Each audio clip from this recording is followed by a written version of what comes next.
आइए आज हमारे साथ कार्यक्रम में शामिल हो रहे हैं एडेलवेज म्यूचुअल फंड के प्रेसिडेंट और सीईओ इक्विटीज त्रिदीप भट्टाचार्य साहब। त्रिदीप सर, गुड मॉर्निंग, बहुत बहुत स्वागत है। आज तो आपको और मार्केट को दोनों को देखकर बहुत अच्छा लग रहा है सर। थोड़ा रिलीफ जान में जान आई है, लेकिन ये बताओ सर, ये सिर्फ रिलीफ रैली है या बिलीफ रैली है? मतलब थोड़ा वाकई में मजबूती वाला मामला है कि अभी डर माहौल बड़ा खराब है, कैसे देख रहे हैं सर? नमस्कार सिंघवी साहब, आपके चैनल में और आपके बहुचर्चित शो में मुझे इनवाइट करने के लिए thank you as always it's a pleasure.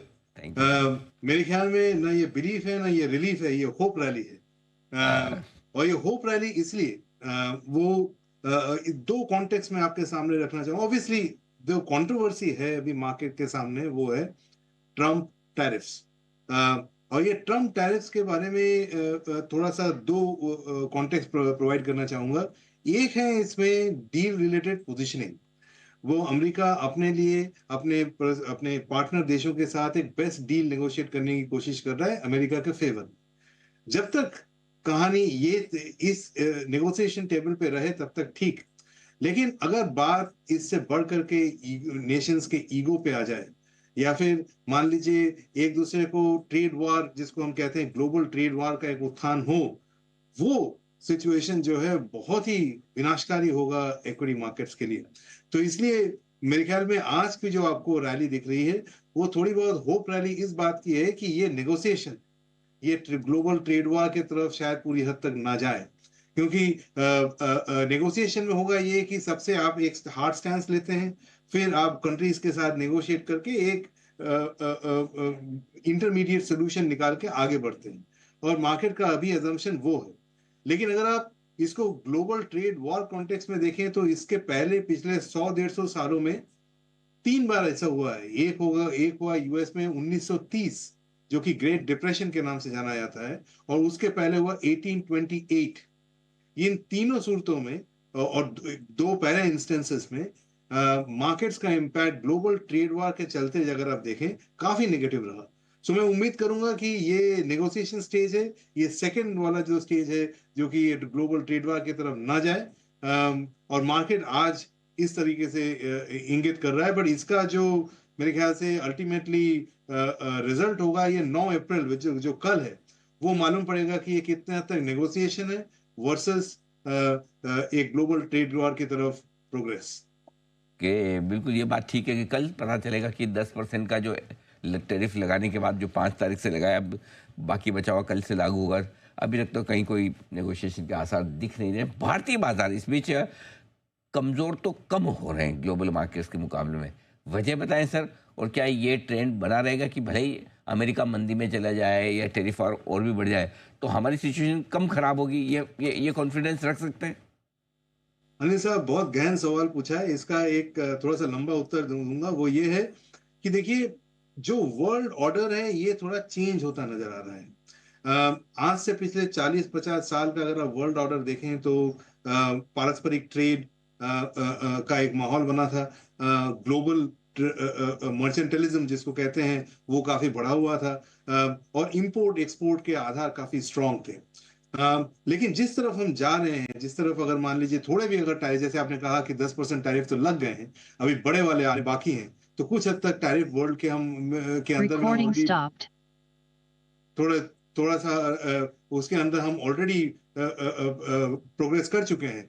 सो इस माहौल में वो कंट्रीज, वो इकोनॉमीज बेहतर करेंगे जिनकी की डोमेस्टिक स्टोरी काफी स्ट्रांग हो। क्योंकि अगर बाहर से चारों तरफ से अगर आपके एक्सपोर्ट इंपोर्ट ट्रेड थोड़े कम कर दिया जाए, डोमेस्टिक इकोनॉमी अगर स्ट्रांग हो, अगर फिर भी आपकी इकोनॉमिक ग्रोथ बरकरार रही, तो वैसे इकोनॉमीज और उसके स्टॉक मार्केट्स बेहतर करेंगे। उस लिस्ट ऑफ कंट्रीज में इंडिया एक बहुत इंपॉर्टेंट कंट्री है। इसलिए मेरे ख्याल में ये जो दूसरा नया रिजीम है उसमें हमारे देश का stock market point of view से अच्छा समय आने की अच्छी खासी संभावना है। चलिए, कम से कम ये अच्छी बात है कि हमारी सिचुएशन कम खराब होगी, या जब भी बेहतर होने लगे हम ज़्यादा बेहतर होंगे। लेकिन बेहतर क्या होगा सर?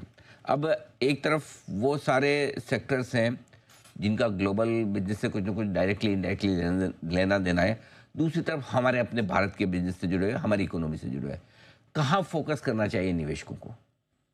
जी, सो मेरे ख्याल में वेरी क्लियरली डोमेस्टिक अर्निंग्स जिसको हम कहते हैं, लोकल बाजार से जुड़े हुए जिनके नतीजे, जिन कंपनीज के नतीजे हों, उन पे फोकस करना चाहिए एज ए प्लान ए। और ग्लोबल फोकस बिजनेस की तरफ अगर रुख करना है तो उसी तरफ रुख करना है जिनका पास प्राइसिंग पावर हो, जो कि अगर टैरिफ बढ़ भी जाए तो उनको कस्टमर्स को पास ऑन कर सके और उनका इम्पैक्ट उनके अर्निंग्स पे ना हो। तो ये दो तरीके के जो बिजनेस मॉडल्स हैं वो मेरे ख्याल में in the revise world order succeed करेंगे। डोमेस्टिक अर्निंग्स के तरफ अगर आप ध्यान करें तो जैसे हमारी पिछली बार भी बात हुई थी, एनबीएफसी एक ऐसा जगह है जहां मुझे लगता है कि वैल्यूएशन अच्छे हैं, ग्रोथ अच्छा है, और अगर रेट कट्स आता है जो अगले कुछ दिनों में या फिर अगले कुछ महीनों में देखने को मिलेगा, तो वो सिचुएशन भी उनके लिए बेहतर रहेगी। Okay, perfect. तो ये बैंक एनबीएफसी आपके लिए बेहतर होगा, लेकिन रिजल्ट सीजन की भी शुरुआत हो रही है, सामने आईटी शेयरों की रिजल्ट्स के साथ शुरुआत होगी। क्या व्यू सर इस वक्त आईटी शेयरों पर आपका? सो टैक्टिकली हम आईटी सेक्टर पे अंडरवेट। हमारा मानना यह है कि ऐसे उथल पुथल वाले माहौल में उनका जो अगले साल का आकलन होगा, जिसको हम फुल ईयर गाइडेंस कहते हैं FY26 का, वो मेरे ख्याल से एक कंजर्वेटिव शुरुआत की तरफ इंगित करता है, और वो वैसे ही एक आउटलुक शायद दें। ऐसे माहौल में शुरुआती तौर पे शायद आपको अर्निंग्स कट देखने को मिले, क्योंकि देखिए जब जब तक ये टैरिफ की अनबन बनी हुई है, डिसीजन मेकिंग स्टॉल्ड है, और ऐसे माहौल में कस्टमर्स का कुछ बोलना अपने अपने कंपनीज के लिए कंजर्वेटिव ही होता है। तो इसलिए मुझे लगता है कि ये रिजल्ट सीजन आईटी सेक्टर के लिए शायद बहुत अच्छा ना रहे, शायद एक अर्निंग्स कट देखने को मिले। लेकिन उसके बाद एक बार जो एक रीसेट हो जाएगा एक लोअर ग्रोथ रेट पे, वहां से आगे बेहतर होने की उम्मीद है। तो इस रिजल्ट सीजन की हम अंडरवेट होके वेट कर रहे हैं, देखते हैं क्या कंपनीज बोलती है। ओके, ये आपके लिए आईटी शेयरों पर रहा है इस वक्त। अब आइए सर, कल आने वाली है आरबीआई की पॉलिसी। क्या उम्मीदें रखी जाए पॉलिसी से, और क्या आरबीआई गवर्नर बड़ा सरप्राइज दे सकते हैं? ½ % कट टाइप है, जगह गुंजाइश है सर? गुंजाइश तो बिल्कुल है।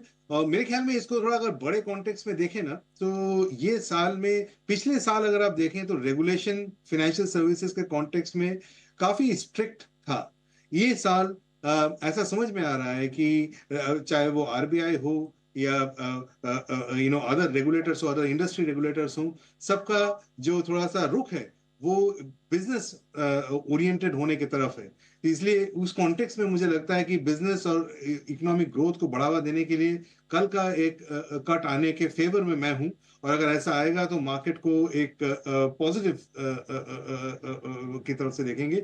एक और चीज जो मार्केट का ध्यान रहेगा कि जो उनका आउटलुक है वो कितने हद तक प्रो ग्रोथ वर्सेस इन्फ्लेशन रहता है, वो एक और मेट्रिक रहेगा जिसकी तरफ हमारा ध्यान रहेगा। पर कुल मिला के कट के तरफ तो सर्टेनली हमारा मानना है कि कट तो शायद अगले इस बार आए। कि कट तो आना ही चाहिए, 1/4% तो डन है, लेकिन देखते हैं आगे क्या कुछ होता है। त्रिदीप सर, बहुत बहुत धन्यवाद, आपका समय दिया।